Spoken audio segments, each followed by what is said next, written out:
said yes, and you said.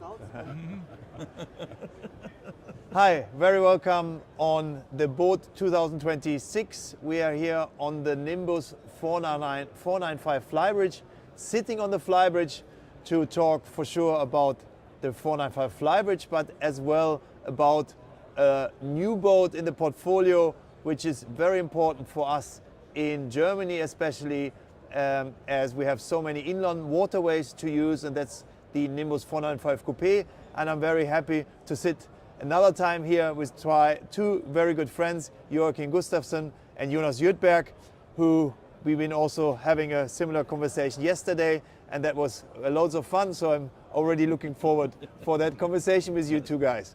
After also have been in a nice evening set up last night with some dancing with you in the Altstadt of Düsseldorf, which is also part of that business somehow, especially in Düsseldorf. Yeah. So yeah, thanks for coming. Thanks for taking that time. Coupé range. I think I need to start with the fault out of my point of view of the project start, because this boat we are sitting on, the flybridge, was in the start called the Grand Coupé. Yes. which I always say, but it's not a coupé, it's a flybridge. But it was connected to the heritage of the strong name of Nimbus and the coupé range. I think why you given that boat that name. Even you didn't even have probably thought, but have not designed at that time the coupé version, which you have presented here yesterday. On Saturday. Yeah, but that's true. But so that's why we wanted to call it Grand Coupé in the beginning, because we really wanted to have the qualities and the feeling from our former coupés built into this boat. So you can say that it's actually more natural that it's a coupé than a flybridge. If you think about the layout, how we want to live on board.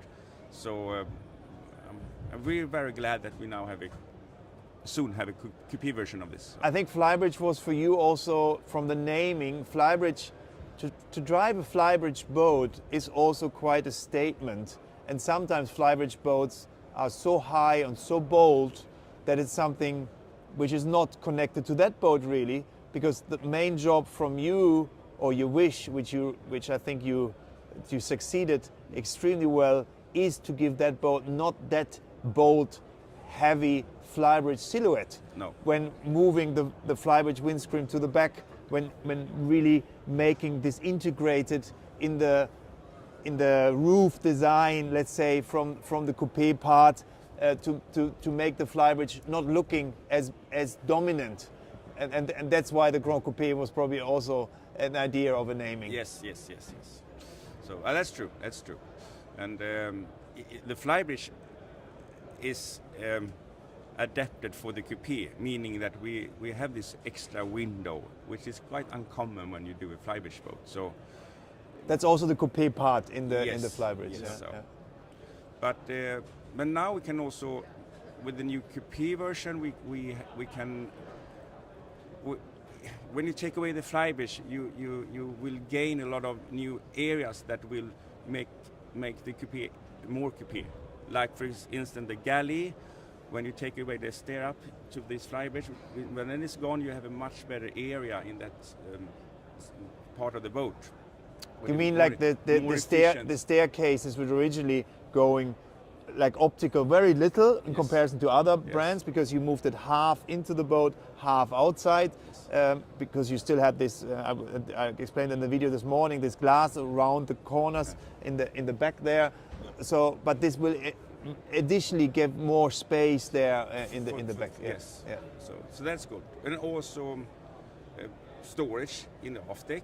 You can have optional to have a wardrobe, so you can put out your wet jacket or your sailing shoes or whatever. So, and I think the coupé customer they live and stay on board for quite long time.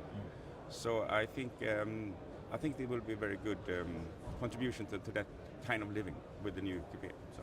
Indeed. And it's the first coupé boat then ever with a negative window? Yes, I think so. It's a design, I would say, it's going somehow a little bit in competition maybe in this design with typical Finnish brands. They have Yes. some boats in this size. I would say the only ones, but mostly Z-Drive then. Also very little ones in IPS and more commuter style then. And what I'm really looking forward to is that this is probably the only, going back again, when you designed this boat, you were asking yourself, who needs in this so competitive 50-meter flybridge boat market a boat designed from you and built from Nimbus?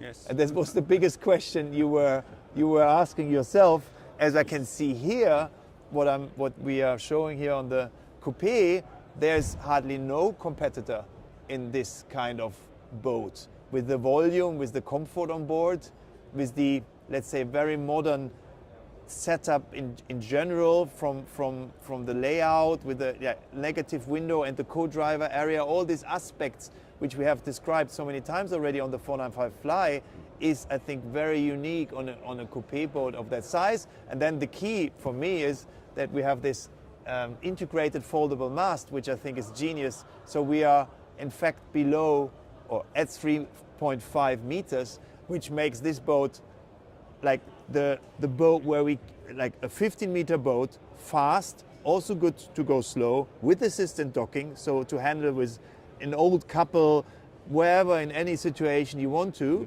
being able to travel all over Europe, but all over the US as well. We heard about the Great Loop, which is a travel which goes all the East Coast from Maine down to Miami in coastal waterways, shortly going out. So this boat is like a glass fiber boat on the highest level of building knowledge and quality, with the single hit vacuum, with all these aspects of the low noise, the comfort on board, the isolation, where I think many manufacturers who are somehow going in the same direction, mainly from the Netherlands, are not, they can't compete with this engineered design, what you have on a glass fiber designed, manufactures and developed boat. And this then in combined with this low silhouette, I think this is, it will be, I think we're going to sell more of this in the future than even on the flybridge. So important it is for us. You might be right there. But we also have some feature that you gave a lot of input to the process when we start talking about the Coupé version.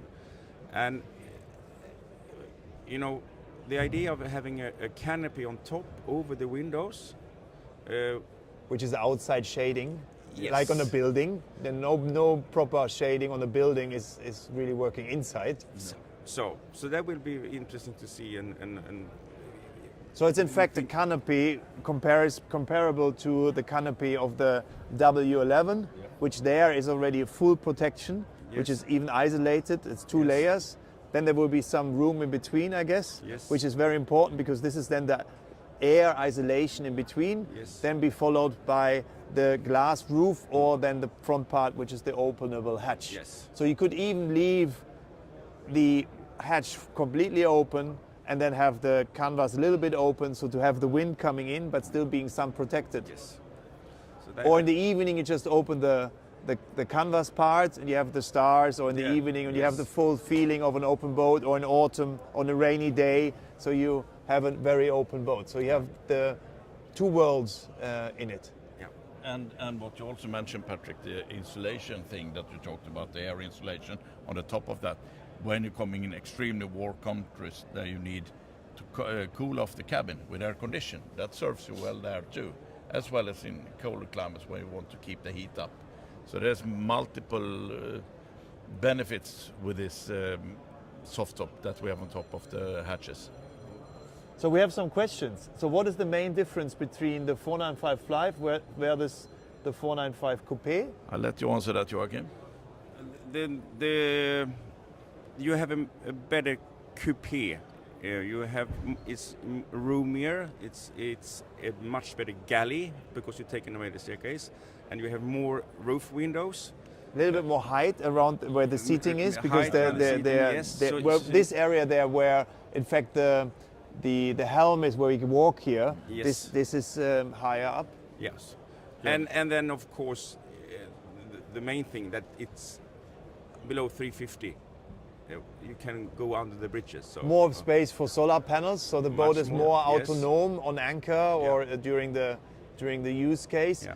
And then we have also like this storage area up here, which is quite, I think, quite nice. Which is in fact the area, like this area where you sit there, this stays Yes. because there's some chiller units and so on for the air condition, which is very important. They're high up, Yes. so we don't need to bring the cold air as air up. We bring it as water up, and then put the cold air from the top down, which works extremely well. But this area here will be gone, this storage, and also the area there where the hatch is. So this will be all usable, partly not. If you want to be able to fold the mast, then you would need to put something away. But you could use storage, some covers there. You could put a life raft there. You could even put a light dinghy there, which you don't want to put in the engine room if you don't want to store it in the back, because you also gonna have the option to have the boat on 14 meters, which is, I think, also because when you're going in the inside waterways, you will have once a swim, but not really daily. You're not probably putting the platform all the time down. So to have also the possibility, not having a 15-meter boat, having a 14-meter boat, it's more emotionally, but it's, I think, also a very nice option. So the bathing platform could be shorter. Yes. So one more. So how many people can sleep on the boat? What is the maximum you would say? You say that we have 6. You can sleep with good in 6 beds. But if you ask me, you can add many more, because we have a lot of couches and yeah, I think because in the owner's cabin, this couch on the starboard side, this is a full bed. Yes, if you want for somebody, you know, from like kids could sleep there with their parents in there. If you have like 2 families on board, let's say with in the sum with like 2 kids could sleep in the salon with a high-low table. Yes. So you could do 4 grown-ups and easily 5 kids Yes. could sleep on board without any problem, even for several days. Yes. I agree. This is, I would say, definitely possible. Yes. Plus then this, let's say, funny sleeping ways of for kids sleeping up here, sleeping outside in the back and whatever, this on top. But Yes. it's proper sleeping, Proper I would sleeping, say. yes, It's I agree. fixed 6, 7, and then 2 to be added in the salon. Yeah. You will also offer different engine setups, or one more engine setup, Yeah, because we are expecting similar cruising speed, maybe a little bit faster even then, because we're maybe a little bit lighter. Oh no, all the glass, it's probably then the same weight, huh? We are a little bit lighter, but Yeah. we will still offer, because many of the European waterways lake system, also they don't need the performance of going speed than 22 to 26 knots. We're also offering the IPS 450 in this boat. We still have a reasonable good cruising speed at 20 knots plus without any problem, but that's also bring the price down a little bit. Another It's thing, the same basic engine. same nice D6 engine in base, so it's the same 6-cylinder, very well balanced engine.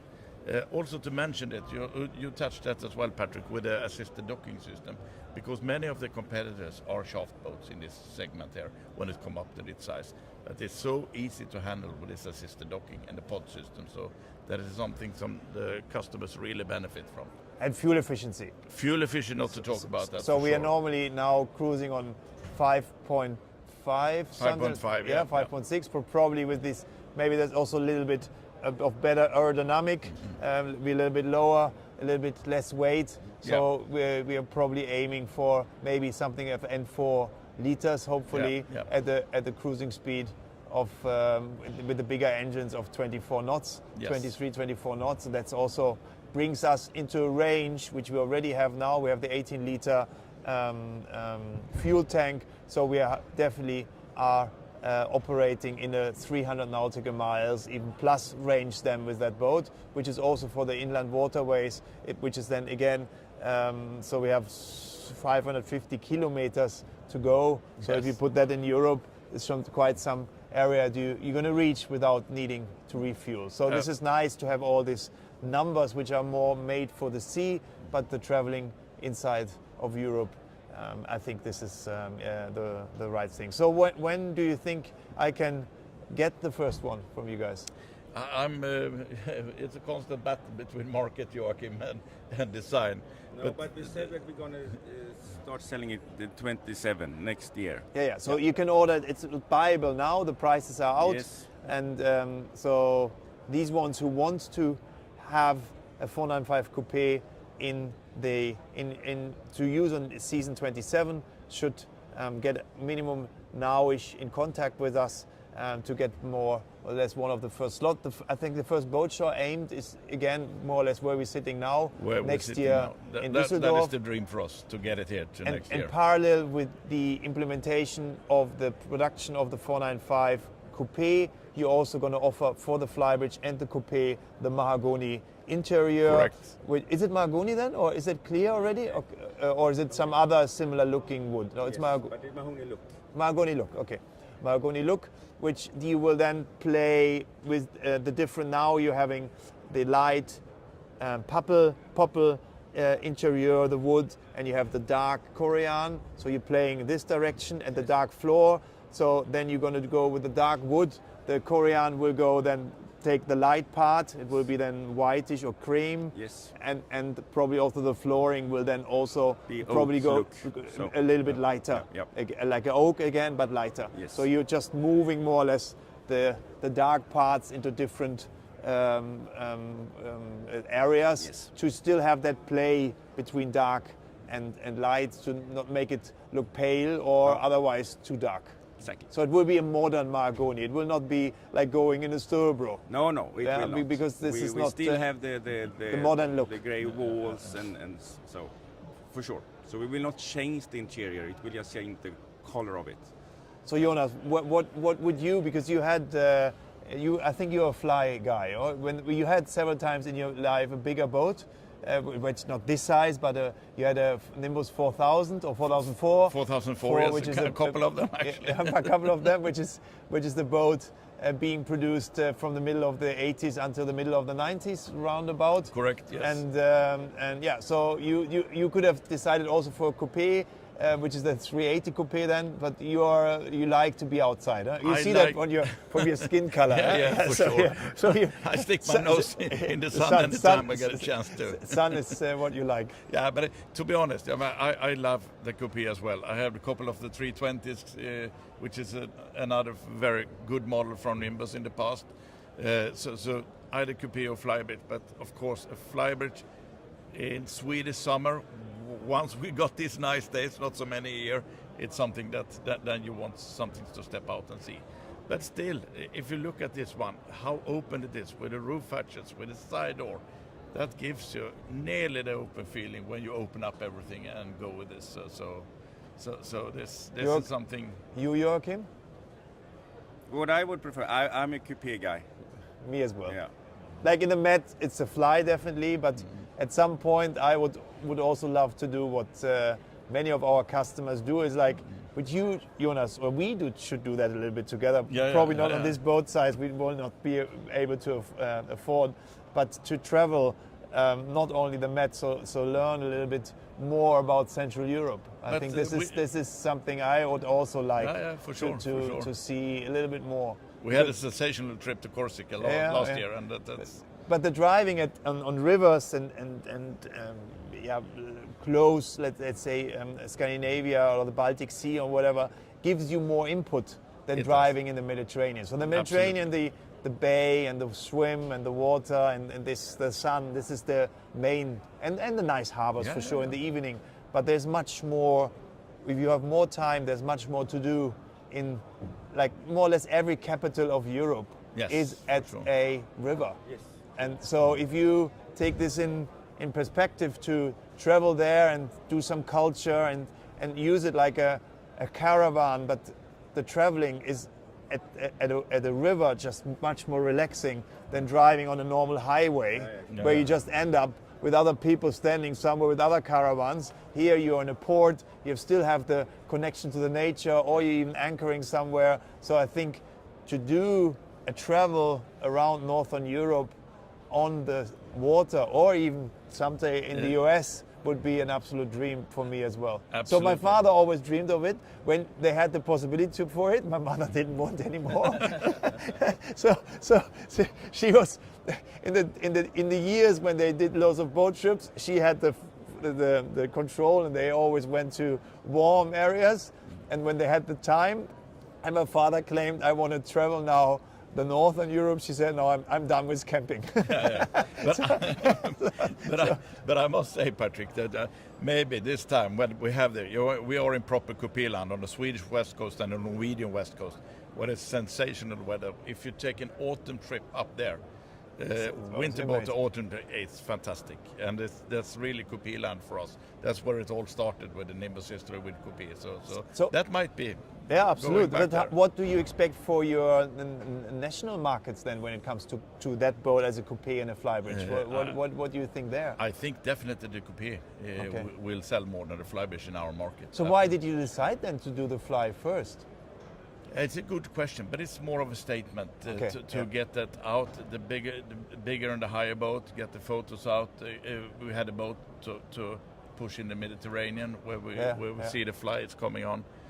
So more international, I would say. This more boat is more international. As you sold boats to Abu Dhabi, you sold boats to Japan now, Turkey, USA. Yeah. So the international market is definitely understanding a flybridge boat better, which can then help to sell the Coupé. But they need to understand the Coupé first, and this is not so easy. No, for sure not. So I understand. That's probably. But if you look back in history as well, when we talked about the old 4004 and 380, they started with the fly as well. Then came the Coupé, because still the backbone of Nimbus, the heritage, is Coupé. No, good. Really looking forward for that boat to come, and also looking forward to sell the first. I really want to sell the first one. So this is so who's out there? I'm open for. Is this a challenge, Patrick? Yeah. I'm open for maybe if we can use it as a showboat for German customer for sure. Yeah. For some not dirty deal, but for a very competitive deal. As I really want to be. This is like my ego. I want to be the first one. Or my team, not me. So I would like to see that Boatepolch is the first, or the Boatepolch group is the first ones who are placing such an order. That would be quite important for me. So I look forward to that, Patrick. I know that you're fighting hard to get it. And, not fighting, working hard. Working hard. That's a better word for sure. Fighting is not positive. No, that's good. Working hard to get that. So I'm sure that good things will happen to good people. And but the challenge to all our dealers out there who's doing a good job. We really look forward to have this boat here next to Düsseldorf. That's not a promise from my side, but I will for sure push to get that here. Then we have one more question. How many knots, but we said that before, does the 495 reach depending on engine setup? So with the 650s probably reaching 31, 32 knots, 30 knots, 30 knots. We'd say 30 knots. So then 30 it's knots. A bit, but that's a very clean boat, but still with full fuel on board. You reach 30 and then knots. we have probably 27, 26 with the top speed with the IPS 450. I would say something like that, yes. Yeah. But then it's also a matter of how much equipment, because when you load it with aft gyro, platform gyro, and dinghy and everything, so the weight has a huge impact. Absolutely. Yeah.